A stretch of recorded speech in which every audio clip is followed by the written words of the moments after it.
Good morning, good afternoon, good evening. We've got folks from all over the globe dialing in. So we're so excited for everybody to join. And I think Kasha's going to kick it off. Yep, so hi everyone. Welcome to our first meeting this year. I hope everyone's year has been off to a great start so far. For those of you that don't know me, my name's Kasha. I'm the director of this group at Ecosystem. Chad Quinn, our CEO, is here, as well as Mike Plaskow, our CTO, and Jen Camber, our Vice President of Customer Success. They're also going to be participating today. And we are thrilled to have Tamara Schenk, who is the Research Director at CSO Insights and a member of the advisory ecosystem, here with us. She's going to be leading a discussion on the 2019 sales landscape, featuring brand new sales enablement and buyer preferences research. Please chime in with any thoughts or questions about it. We want this to be a discussion and not a presentation. And then I wanted to go through a few logistics beforehand. So we're recording this so that we can share it with everyone afterwards. And if you could please mute yourself when you're not speaking so that we can reduce background noise, and turn your video on if you're at a computer to facilitate the conversation. I'm now going to hand this over to Chad, and Chad will provide an overview of our 2019 content agenda, which has been shaped by all of our recent conversations with you. Thank you, Kasha. Hello. How is everybody? Great smiley faces. We're smiling in DC because it's spring-like. We are no polar vortex, very nice, beautiful weather. Hope it's nice in your part of the world. As I said before, we have folks from literally all over the world that are dialed in for our session in 2019. And I thought what I would do before we jump into our content is each of you has been very kind in giving up some time to talk to us about your priorities, talk to us about some hot buttons that you're focused on. And we continue to listen to that and continue to build out this content agenda for 2019. One thing I wanted to do is just give you a sense of what is on tap and some of the work that's in progress. So today's event, called the Sales Landscape 2019, Tamara Schenk, I'm so thrilled to have Tamara because we have the luxury with Tamara of having a member, so somebody that's with us and in it to win it ongoing, as well as somebody who's a subject matter expert on these topics and provides empirical research. So we're going to get a great session underway today on the 5th. We have another one in February. We're kind of double down on February. We have our second session is going to be on the 22nd. And that, I think it'll be a nice complement to this session because where we're talking today about buyer preferences and we're talking about sales enablement, in the late February session, we're going to be talking about this gap in talent that we see in the modern day seller and what are some attributes that we should be focused in on. So that'll be one to look out for in the late February timeframe.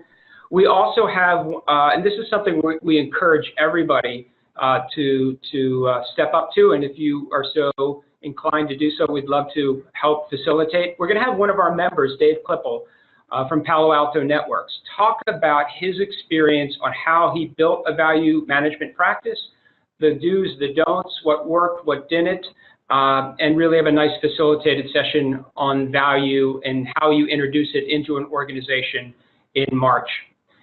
The next one, we are thrilled. We're kind of trying to lock down on a date. We're thrilled on all of these.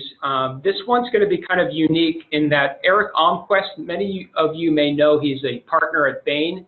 He's written in Harvard Business Review. He's had 2 published articles on this concept of value elements.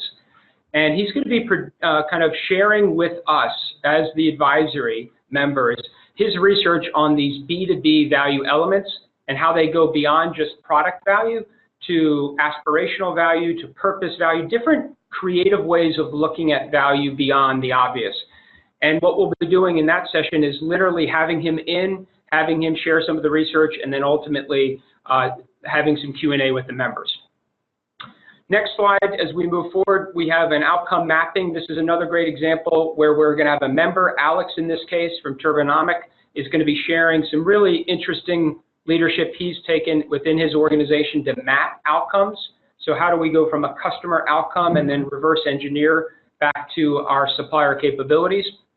And then we've got Steve Silver, and some of these dates will flush out as we get further along. but Steve is a research director at Serious Decisions, now Forrester, and he'll be sharing with us a sales excellence platform and the role of AI in sales. So we're excited about that. And we've got some placeholders around value realization, as well as how that works. We'd love to get anybody who is so inclined to volunteer. We'd love to build a track around that in the back half of the year. And then this concept of outcome-based agreements. To what extent should we focus on outcomes, and how much should they be part of an overall partnering plan with our key accounts? So a little highlight on the overall content agenda, but to our topic at hand, it's exciting. As I said, Tamara has just been wonderful member already, contributing and helping shape today's agenda with us. She's got 25 years of experience in sales and business development and consulting. She's the research director at Chief Sales Officer Insights. So she really is somebody that's out there learning empirically about sales excellence, sales enablement, and what is the latest trends out there. And she's also a co-author around sales enablement. So we have the luxury of somebody who is a true subject matter expert in this regard. And so we're excited to bring her in to have this conversation with the members. I'll probably just note a couple things quickly for us, and then I'm going to turn it over to Tamara to begin, who joins us from Germany this evening. One is that we have, the members should have received the 2018 buyer preference study. So that was put out to everybody in full form. If you don't have it, we are happy to send it again as a follow-up. But that's one of the things that Tamara is going to be talking about, and that has, in terms of its methodology, 500 B2B buyers were surveyed with companies in excess of $250 million in revenue or more. So we have a really good sample size, I should say, of the buyers and what they're looking for from key suppliers going forward. That's one study that we'll dive into. And then the second is the 4th annual sales enablement study that is newly released. So we thank Tamara, because this membership group is kind of getting this information right fresh off the published press, so to speak, and how it's being distributed. That was 500 participants went into this study. Everyone from sales executives to sales enablement leaders to sales ops to sales managers. So really comprehensive in terms of the participants in that study. And what we'll be talking about is buyers, sellers, where there's alignment, where there's gaps, and hopefully have members chime in. As I know you all, we're very mission driven to make this a member participatory process ongoing. So with that, I will let Tamara jump in and start to share some of the results. Thank you so much, Ted and Kasia, for opening the session. I'm really looking forward to share some of the highlights and the data points with you. And as Ted said, please feel free to ask your question as they come up. So we go to the next slide, and this is what we have prepared for you. So we'll talk about the highlights of the buyer preferences study, and then we will turn over to the sales enablement piece from a high level, and then we focus on customer engagement, because that's the topic that was closest aligned to all of you who are focused on value selling and value messaging and engineering these conversations. So then let's begin with the first one. So we all know a lot about the modern buyer, so to say, the buyer who is informed all the time. So we know that they are much better informed, but we don't know if they always understand all these things in their context. But what's definitely important, and that's an attribute that's growing more and more, is that B2B buyers are actually B2C consumers first. So we just simply, if you think about your private buying and shopping experiences, you just cannot switch this experience off. So in one way or another, you take this personalized, tailored B2C shopping experience with almost instant fulfillment to the workplace. And some of these experiences will shape the expectations you have when it comes to be buying. Of course, there are other attributes that play into this, but this is important, and that's an increasing trend we see. So we asked our buyers, and Chad already described the study, how are you doing this? So what are you doing on your own, and when would you like to connect and engage with a sales professional? And if we click on the next few, we can click it through until we have everything on the screen. Then we see that 70% of the buyers wait until after they have fully defined their needs. And then 44% are saying, we actually wait longer. We wait until we have already identified the solution we are looking for. And then there's a smaller group of 1/5 of the buyers, let's say we only want to lock down everything with a salesperson at the end when we've figured everything out. So for some people, this could be a depressing chart. I actually think it's not the case, because there's a lot of white space on the left-hand side, and this is actually where lead and demand generation come into play, where it's important to design your messaging in a way that you attract buyers earlier on when they are in their awareness phase. Think about the problem, how to solve it, how to tackle it, and when you're thinking about their needs and their solutions.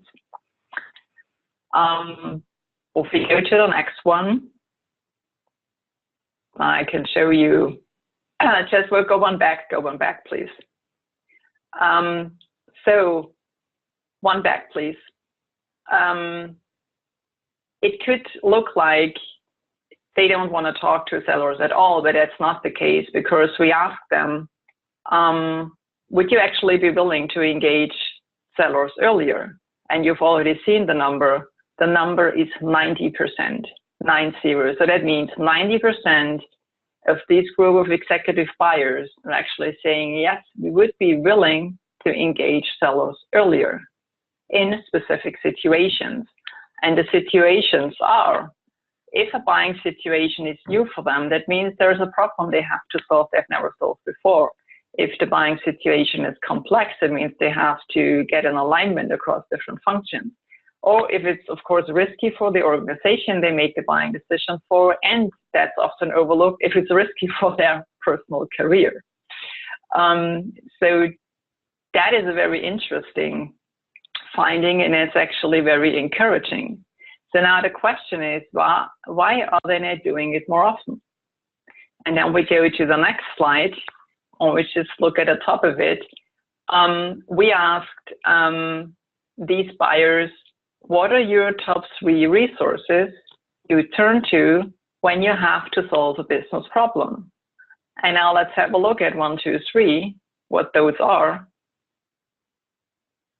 Experts from their industry, third parties, vendor websites, events, conferences, and then it goes on with social networks, social communities, industry communities, fairs and stuff like this, until we come to number 9. And number 9 is salespeople.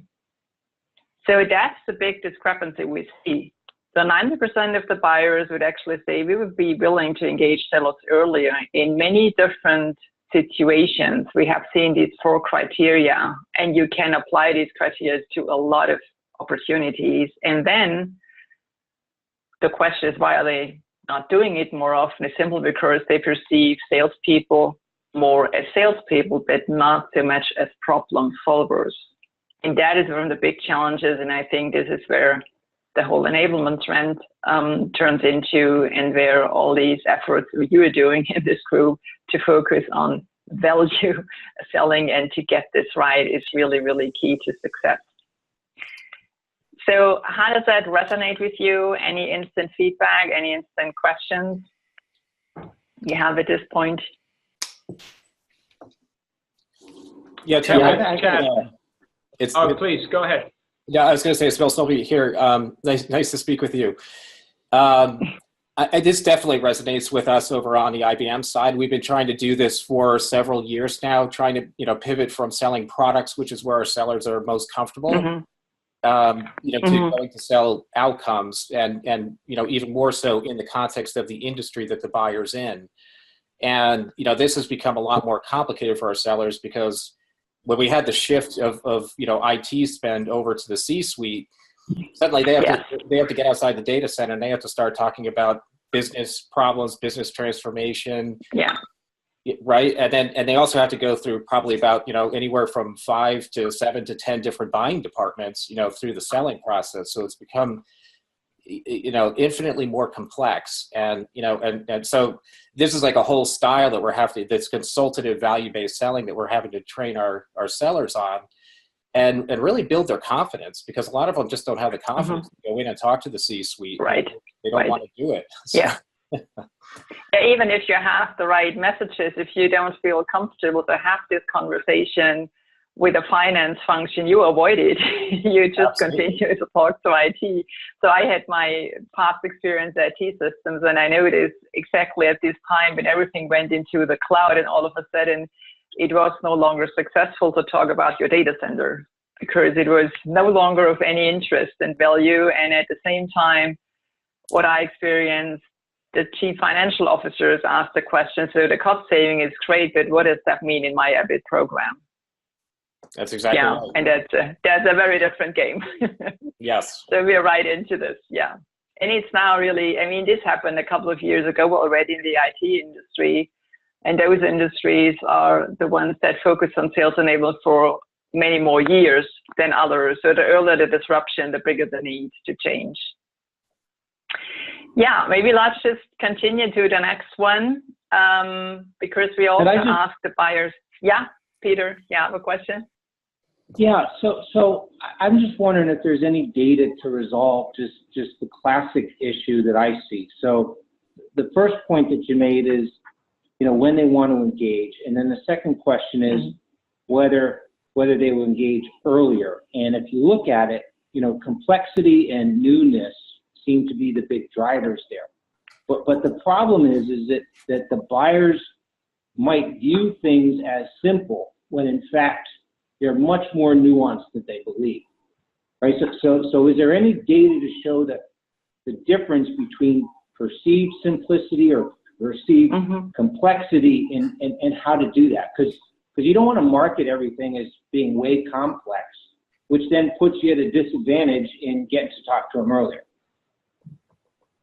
Yeah, that's a great point. So first of all, I have not a specific data point on that, but I think it's an ability we should develop sellers on to show their prospects the actual business impact of the problem they're dealing with.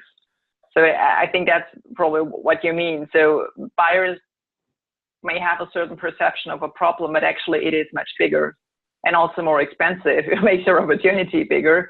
That's all about tackling this from a business perspective. So for instance, if I have a business process outsourcing for a certain part of the process, and you can actually tell them, so this is not enough. So you have to think about these use cases and these specific scenarios and this one as well. And you have to connect that to different other systems.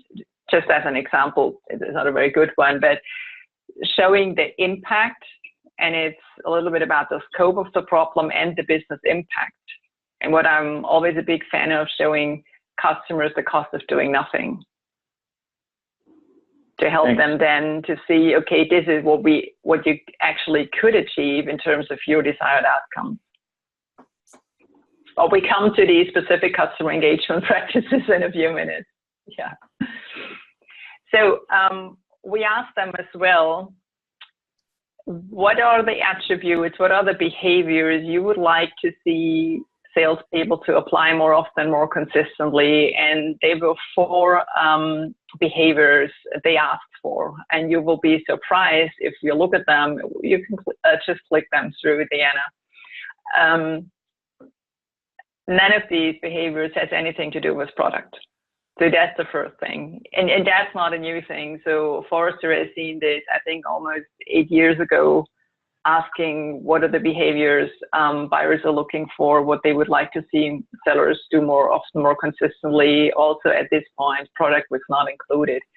So first of all, understand my business and my role. That's always a big complaint. They were excellent at their own products and stuff and representing their company rather than really understanding my role. So preparation is mandatory. It's not luxury, it's mandatory. So that also implies a shift in sales management practices to focus on quality rather than quality. Then excellent communication skills. That might sound simple for some of you. It's actually not if you consider that we have so many different communication channels now, and there is an expectation that sellers are excellent in all of them, and especially in those their buyers prefer. So that simply has to be mastered. And then the hard part is providing insights and expertise, and that's directly related to outcome selling, to creating and showing the business value that's connected to a certain solution that solves a problem. So this is really translating everything that's product and features and functions into the business context of the buying team. And also interesting, the last part of it, and that's the core of sales enablement, to make sure that this is happening. And the last part, it's very often overlooked, is focus on post-sale. So that doesn't mean your salespeople should be the better service associates, but it definitely means don't walk away. So for a buyer, a buying decision is just a milestone, just something that's really important to them, and that's implementing your solutions and creating and realizing the value they bought from you. So why would you spend a lot of time to develop that relationship and walk away? So we often talk about sales and marketing alignment, but we don't talk so often about sales and service alignment. That's really, really important, that there is a good integration happening, and that sales and service professionals are working on a certain account together to make sure that there is at least a responsiveness. Hey, Tamara. Any surprises here? Hey, Tamara, this is Craig Jones. I think this is an excellent kind of reference point. I focus on the excellent communications piece. I've done a lot of work over the last few years of really trying to understand that buyer's journey from a personality as a temperament perspective. And over the last couple of weeks, we just, as a team, completed a book by Kathleen Edelman. It's called "I Said This, You Heard That," and it really breaks down the social styles around, you know, how people respond and how people say things and what those words mean in the communication. So communications really matter as it relates to you know, kind of getting, you know, in the process further away. Excellent observation and a great book recommendation. Thank you. Any other questions here? Any other things you perceive differently? Tamara, it's Chad. I guess, you know, I am interested in that focus on post-sale, because I think that's really something that in an as-a-service economy becomes much more, as opposed to kind of an on-prem environment or a licensing traditional. Now that we are renting and not owning, it does strike me that the post-sales is far more important, and I guess that's interesting that that's come up in the research from the buyer as well. Absolutely. I just think about certain business models, the ones you mentioned, then very often the service team is actually creating the revenue, whereas the salesperson has sold a frame contract, and the revenue is actually generated month by month by the service team. So yeah, it's really important to focus on that integration as well. And for sellers, I'm always saying, hey, you want to create additional business opportunities in that account, so why would you not nurture these relationships? And if it's only that you make sure that you communicate the value that has been created to the initial executive sponsors that were involved, I mean, that can create the next opportunity for you on a silver tablet. So in an ideal world, these are definitely steps that are often overlooked and can actually be very helpful. Thank you. Okay, should we look at the other side of the coin, at the sales enablement side of it? Yeah, let's just have a look at some high-level data. So I didn't want to spend a lot of time in framing things out and defining sales enablement. If you have had the chance to look at the report, and you know how we at CSO Insights define that as a really more strategic discipline that's out there to increase and to drive sustainable sales results by providing consistent enablement services that are effective and consistent at the same time. We always include salespeople, customer-facing people actually, and their managers to make sure that they have valuable conversations, interactions at each stage of the customer's path. So that's the bigger picture we're looking at. We don't look at a specific content, training, or coaching or tool part. We look at it more holistically. So this is, if you have to create a business case for sales enablement for your sponsors and channel, this is your money chart you should use to do this. So if we look at key performance metrics like win rates, forecast deals, and quota attainment, then it's very clear that organizations with no sales enablement at all have very different numbers compared to those that have a sales enablement person, team, or function. So if you look at the differences in points, that's already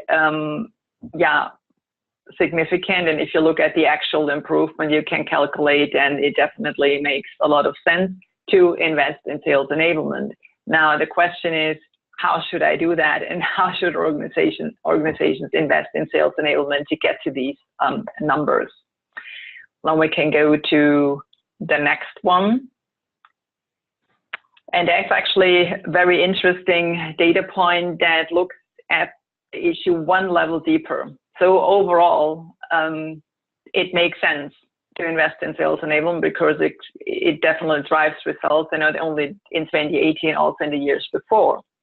Now, if we ask a bit more specifically, did you actually achieve or could you live up to the expectations, meet the expectations your sponsors had into your enablement initiative, program, or function? Then it's interesting to see that there is actually around 1/3 of the study participants with an enablement function that said, yes, we met or exceeded all expectations, or we met the majority of all expectations.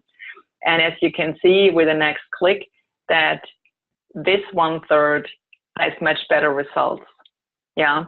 So there is a big blue area. This is around 61 to 2% of organizations. They said we met some expectations. That's already okay, but that's only an okay result because their performance data didn't create significant improvements. So they were a bit better than average, but they were not significantly better than average. So, and this is where we want to get sales enablement out of, which is why we're saying the discipline is maturing and is growing up, but not fast enough. At the top of the bottom, there is also good news because the group of organizations that said we only met a few expectations, that was around 10% last year.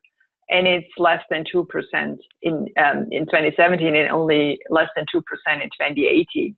So that's a big improvement. So we see that organizations make progress, they make things better. We just have too many organizations in this middle area where it can always be a bit dangerous if you don't have a significant impact. So when there is a bad quarter or maybe 2 bad quarters and some finance guys are asking you, what are you actually doing in sales enablement? Do we need that?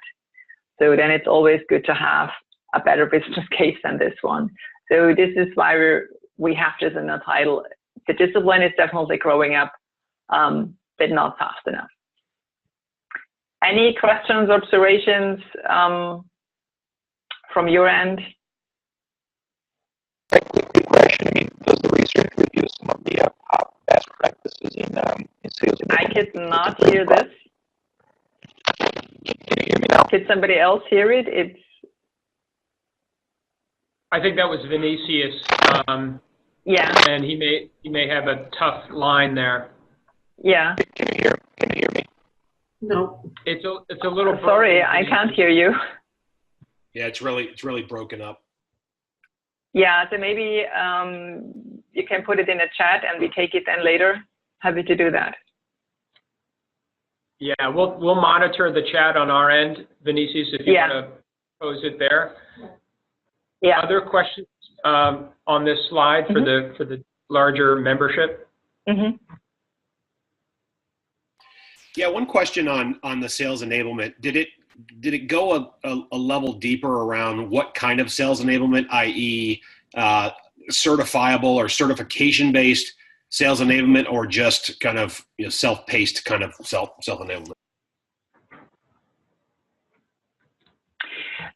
So yeah, in the study goes way deeper. So we look at all the different services. We look at customer engagement practices, and we'll share a few here in a minute. We looked at the rankings, the perception of effectiveness of all the various training services. We looked at internal content, at customer-facing content, and how it is perceived. We looked at collaboration, the cross-functional cooperation that has to take place, and how organizations are doing this. We looked at the internal processes that have to be in place to make sure that consistent and effective enablement service can actually be produced. We looked at the fact how organizations measure their success, if they have a strategy, if they have a charter, if they follow the customer's path, all these things. Yeah, we followed our sales enablement diamond, the clarity model. So there's a lot of research around there. We just didn't want to throw all the data points at you. We wanted to focus on having a conversation. So then let's just, if that was the question Vinicius had, then I think we just move on and look at the next one. Yeah, customer engagement. So I wanted to highlight a few findings in this area for you, because they are closely related to the discussions we have in outcome selling. So the step one to customer engagement, this is what we see now for a couple of years, is the question how well organizations align their internal processes to the customer's path. And if we're honest with ourselves, if you look at the entire customer's path, including the customer's implementation adoption phase and the entire awareness phase, we actually have to make sure that we have integrated marketing, sales, and service processes. If you want to call all of these selling processes, that's totally fine. The question is what percentage of organizations actually make sure that they reflect all the steps and gates their buyers have to go through to move a deal forward, that this is reflected in your internal process chain. So what we've seen in this study is that around 20% of organizations are doing this, and they achieve better quota attainment rates. So they improve their quota attainment rate by 8 to 9%. So for sales enablement, this is actually a foundation that's usually connected more to sales operations. I'm always saying, if you have a great sales ops team that's taking care of this, excellent, then it's a foundation for you. If that's not the case, you should collaborate with sales operations, customer experience, and your customers and do the work. Yeah, because enablement services cannot exist in a vacuum. So they should always be connected to your process landscape in one way or another. So it's really a foundational thing to get this right. Any questions to aligning selling processes to the customer's path? Are you all doing this already? You were all in this 20%. Actually, this is Kate Katowski. I think you actually bring up a really interesting point. I'm wondering, I'd love to double click on that a little bit more and learn about, do you recall, were there common processes that you found that companies were improving that helped enable that increase of quota attainment? Were these inquiry to order processes or order to remittance, or just curious about what particular processes inside the customer journey? It's the process chain. It's definitely the integration of this process chain, and that we simply reflect the different stages buyers have to go through, that we reflect them in this internal process chain. So only this way you can make sure that you are not running into a misalignment, and you don't have a situation where a seller says, we actually, we're closing the deal next week, and the buyer is not even sure if he wants to tackle the problem in the first place. So, and if you make sure that all these necessary gates buyers go through from your customer's part are reflected in your process, that will come up in every coaching session on the deal, so that you're sure, okay, this is where we're at. That's actually the main purpose of it. And also, if you can use technology to learn about changes along the customer's path, that's great, because it should also be fast in terms of making adjustments. So there was another question in the chat. I just couldn't read it so fast. It says, how would you recommend aligning to the customer path when selling solutions that can apply to multiple types of buyers? Yeah, so that's a great point, because there is no such thing as one customer's path. This is just a framework we show here that helps you to get your head around the idea. So if you have different portfolio segments that solve different customer problems, I would definitely look at these different customer journeys or customer paths in plural then. But you don't need it detailed for every customer, just for the use case. So if you have a complex buying scenario, maybe you have also a renewal scenario, or you have a more transactional scenario for other parts of your portfolio, I would focus on these different scenarios. Maybe you've also different sales process scenarios implemented already in your CRM, then I would try to connect the dots to these typical customer paths, so that you have selling/buying scenarios connected to each other. So that answered the question. Thank you. So that is for us. Well, yeah.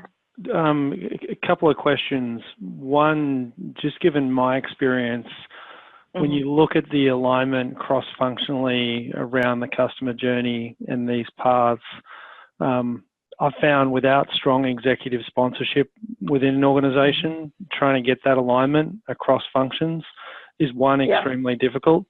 And two, then results in, if that's not there, results in fragmented, process across functions. Can you speak to your experience briefly on that point? Yeah, you hit the nail on the head. This is one of the, key critical success factors for sales enablement. It's one thing to orient around the customer's path, and the other one is having a strategy that's connected to your senior executive sponsors, strategic initiatives, and their desired outcomes. It is definitely a must. I agree completely. Yeah. This is why this work, is so important, that we don't begin with enablement initiatives on a tactical level. It will end in nowhere. Yeah, and this is also how enablement teams then will be treated. Yeah, you do a program, you do a thing, you do an activity. It's really worth the time to develop this strategy, to really make an assessment. What are the challenges in this organization? What is the business strategy? What are the goals we have to achieve? And how do we have to design our sales enablement strategy that it helps to achieve these goals, that it helps to drive these strategic initiatives forward? And then you will have the sponsors, but you have to have this business level discussion to get the sponsors and to map your strategy out the right way. And then those issues will come on the table, and you usually need an advisory board to make decisions on this. Perfect. And then the second question, the other, I think you touched on it earlier, when you talk about use cases and having a well-defined set of use cases that map to the people that are going to use your product and services that support those business outcomes. I've also found that that's absolutely critical. If you don't have that foundational definition of use cases, it makes it very difficult to drive consistency and scalability when you start talking about business outcomes with customers across. Absolutely. Yeah. Absolutely. Yeah. Thank you. So we have a few findings that actually speak to that because it goes more into the details of customer engagement. So the next thing we ask the study participants, okay, we know how well you have your processes aligned to the customer's path now. How well do you actually align your enablement services to the customer's path?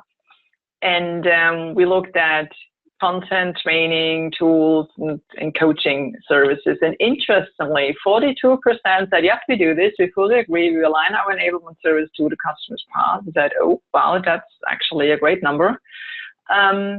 And we could also see that this group, these 42%, have actually much better win rates. So, I mean, 53.5% compared to 49.5%. So everyone who was ever responsible for win rate knows that just a percentage point can make or break a fiscal year. So that's a considerable improvement.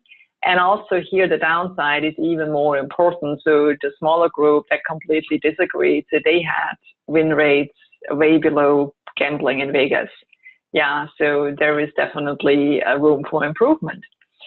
So, and then we ask them, okay, if you're saying, yes, you align all your enablement service to the customer's path, how are you actually doing this? So we ask them about their feedback for a few specific practices. And if you go to the next slide, we'll see that. We ask them about tailoring content to industries, tailoring content to the customer's path phases and to the customer's challenges. That means to the problems you can solve for them. We also ask them about tailoring content to buyer roles. So that was one of the buyer preferences. Yeah, be prepared regarding my role, my challenge. So that's here in the middle. And we also ask them, how good are you? How well do you leverage social media to get these messages out? And interestingly, a bit more than 1/3 said, yes, we tailor our content to industries, and only about 1/4 said we tailor content to the customer's path, buyer challenges, to buyer roles, and we also leverage social media. The question is, what's the practice that has the most impact? And then we go in the next one, and then we see all of them have some impact, but definitely the two in the middle have the biggest impact in terms of win rates or forecast deals. So it definitely makes sense if you have limited resources, and we all have, that you focus on tailoring content to the different phases of the customer's path and the buyer's challenges. That means the problems you can solve, and then also tailoring content to buyer roles. So we talked earlier on about, you know, decision makers are out of the IT department, our finance roles are asking for business cases, things like that. So this is what we mean here, tailoring content and specifically the messaging and the content to these different buyer roles. So that has a specific impact. And we've seen it only around 1/4 of the organization are actually doing these specific practices. So that's what we wanted to share around customer engagement with you. Any observations, any feedback, any questions from your end? Just one comment. I mean, to me, these two things, they are completely related to the communication skills that you highlighted before, right? So if you're a great communicator, you're going to nail these two things way more naturally. And unfortunately, I think we don't hire based on those things. First place, we look at many other things, more technical skills. When in fact, I mean, if you want to sell outcomes, I mean, you need to connect to the person, and this is a pretty good insight. Yeah, you're absolutely right. So it's not enough to provide the content with the right messaging and put that out to the field. So that's not working. This is just a prerequisite. We also have to make sure that we develop these skills so that people are confident in applying these messages. It's a great point. Thanks for bringing that up. And that's the related training part we need when it comes to value messaging specifically and having these conversations with different buyer roles. And it also highlights the need for sales coaching. So I cannot do everything from an enablement team. Only I have to make sure that my sales managers are equipped and also developed as sales coaches, and that they can coach on those desired behaviors on a regular basis. And do you think that that's enough for you to convert a person that has been selling transactionally for his or her whole life into an outcome selling person? Because this is one of the biggest challenges that we have at HP, right? So we're transactional centric. Now we're moving into this outcome selling, and it's a struggle and a challenge for us to, changing Absolutely. the It's a very big change. It's definitely changing the role upside down, especially if somebody comes from a very transactional background. It's a very different role. And what we also see here, we usually have to do with different buyer roles in a buying team. So there is also this skill important to orchestrate a buying team, to lead a buying team towards an outcome, and to develop this future vision of their success. It's also a skill that's important, especially in the early phases. It's always important to figure out, is this a person who wants to change? If there's a person who wants to change, you can achieve a lot. Exactly. But if you have people and say, you know what, I make my numbers, what do you want? Then it's very hard to do it. So we've seen that in my previous position too. You can't change everybody.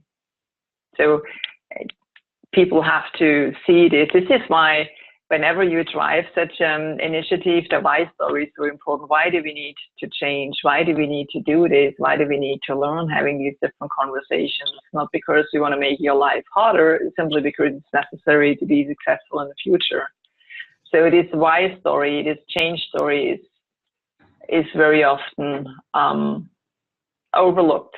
So we're all good at telling people what to do, when, and how to do it, but why? It's very often not answered. And this is where sales leadership comes into play too.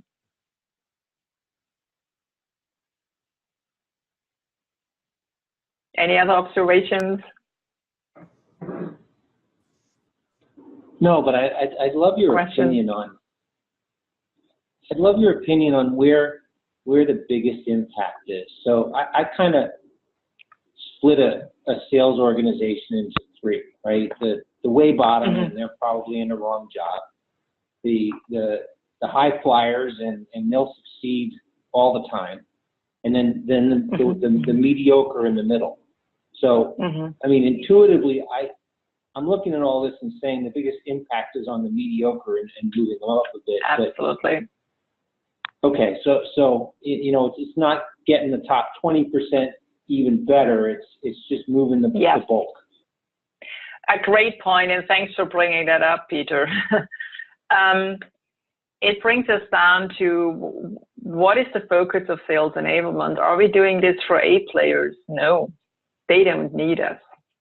Even if we don't put anything in front of them, they will have the right piece of content, or they're going without content and putting everything on a flip chart with the client.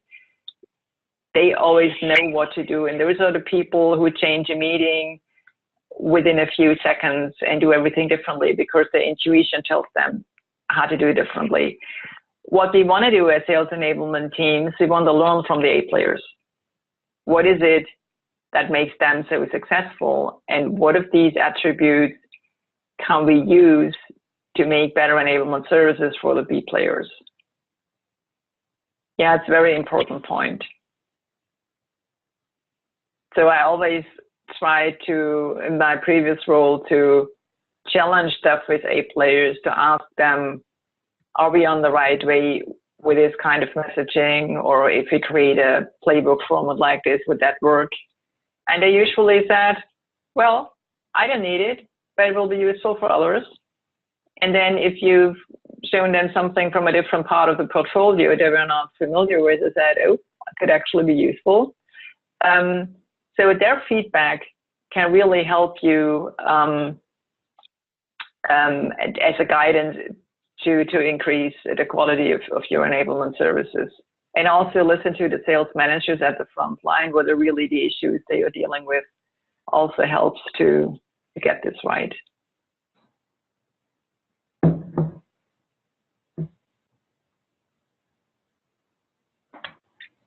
Yeah, Chad, I'm looking at the time. It's 10 minutes to the top of the hour. Yeah, I love the interaction. Just terrific questions throughout. So I just, maybe before we close out on this session and talk about our next session, just for Tamara, are there any questions that you had either on the buyer preference study that Tamara went through, or this fourth annual sales enablement study that has just newly been released? Want to make sure we have an opportunity for any member to ask any questions before we close out. Hey, Chad, just one more question for Tamara. When you look at the different types of buyer profiles, so looking at the study, you know, someone that is a risk taker versus someone that needs to typically go through a very formal process, can you just speak briefly to, you know, how that plays into whether it be enablement, whether it be the sales process, how you're engaging with a customer based on those buyer profiles? Excellent question, Ben. Yeah, we've mentioned this in the last part of the buyer study. Yeah, so if you can read your buyers in terms of what is their decision-making style, that also helps a lot in terms of how you present the messages that are for this role and you want to get across. So as an example, if you figure out you have a very control-focused decision maker, then you probably want to provide scenarios and alternatives for them so that they always feel to be in control and can pick scenarios and ideas that work for them, and actually at the end of the day saying, oh, this is my idea, great, but you sold it to them. So that would be a way to engage a control-driven person. Then you can have persons who are very detailed oriented. So they are fine with the business case in an Excel format. You go through them line item by line item. If you have the more visionary decision maker, they will walk away before you even open that. So for them, you would prepare a high level visionary approach that gives them the confidence that, you know, when you're talking about how the approach would work, and they will delegate the details to their colleagues. So yeah, that is very important to read. And also here, A players have this innate feeling, and they don't even know what they're doing, but they have the sense of how to approach this person. And for others, it's a skill that can be learned. How can I read these different decision-making styles? Yeah, I was really glad to read that, purely because we're starting to look at incorporating those types of concepts into our sales process. So it was good to see that validated. Good. Yeah. Excellent. Any last questions for Tamara? Well, excellent. Tamara, thank you so much. Again, I want to close as we opened that Tamara is a member. So this is, for all of us, I think this was a great primer and probably created some curiosity on some points. We'd love the dialogue to continue, so don't feel as if this is kind of a one and done. But with everyone in the LinkedIn group around outcome selling, you'll have the options and ability to kind of follow up with some next steps and be able to provide more context on any of the points that you have discussed. One thing I want to make available, or we want to make available for all the members, is this concept of a case study. So Tamara has been generous to suggest that if members are going through a transformation right now and really feel like this is a story that they would like to tell and want some kind of analytics behind it or some packaging behind it, as it may help, to some of the earlier points, create some legitimacy or credibility within a sales support or sales enablement or value management function. Tamara is open, and her organization are open to doing that. Ecosystems will help out in any way possible. And I'll just let Tamara maybe talk a little bit about the case study process and any details for members that may want to take advantage of it.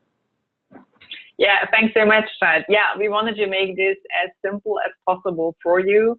So the time is really limited. You would need to invest on this. So we have a structured interview approach with a set of predefined questions you also can prepare for. We would record the call, and we would then go into the creation of this case study asset, and we will play it back to you for approval and for fine-tuning. And that's actually about it. So it will be co-branded. with these insights and with ecosystems, and you would have a nice asset to use it in your organization to promote your success. And we would also, when we have buyers in our communities, in our research groups that are interested in learning more about specific case studies, you'll be able to use it as well. So that would be the approach. So we are looking forward to great stories in this group. So if you have one, please feel free to share it with us, and you would think you get a great asset you could be proud of. Yeah, and research, great research requires great survey takers. So this is really turned out to be the most challenging part of our roles nowadays, to recruit survey participants for the research we are doing. So we are currently recruiting participants for our sales practices study. So we do this in a biannual rhythm, so the last one is 2017.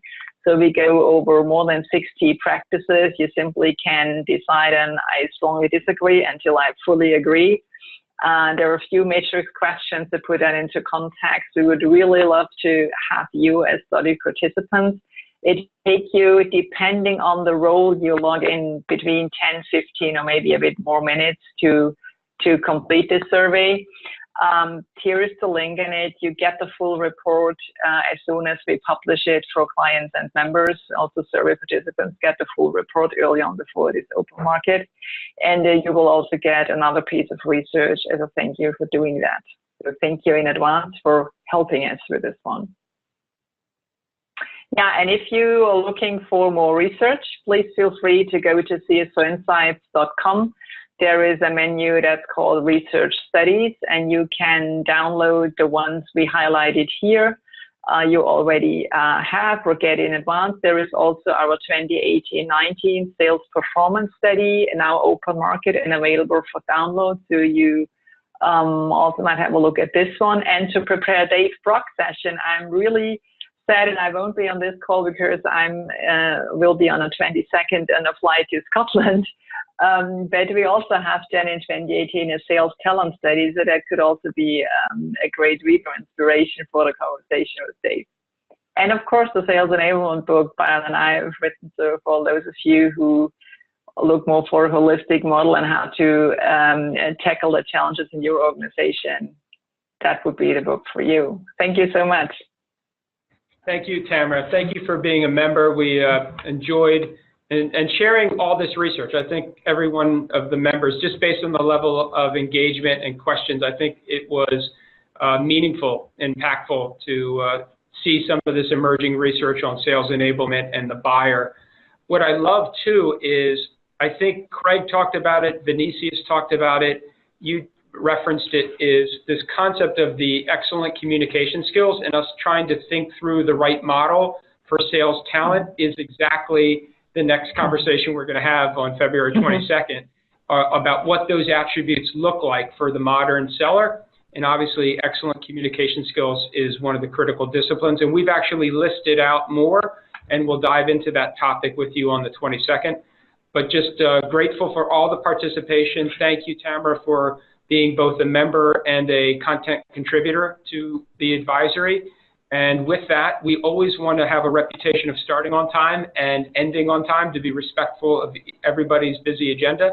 So we are going to adjourn. I would say, just in closing, if there's anything that we're kind of neurotic, we want this to be the best hour that you spend in your day. If there's things that you think worked and that we should double down on, please send that to Kasia and myself. We'll all read it.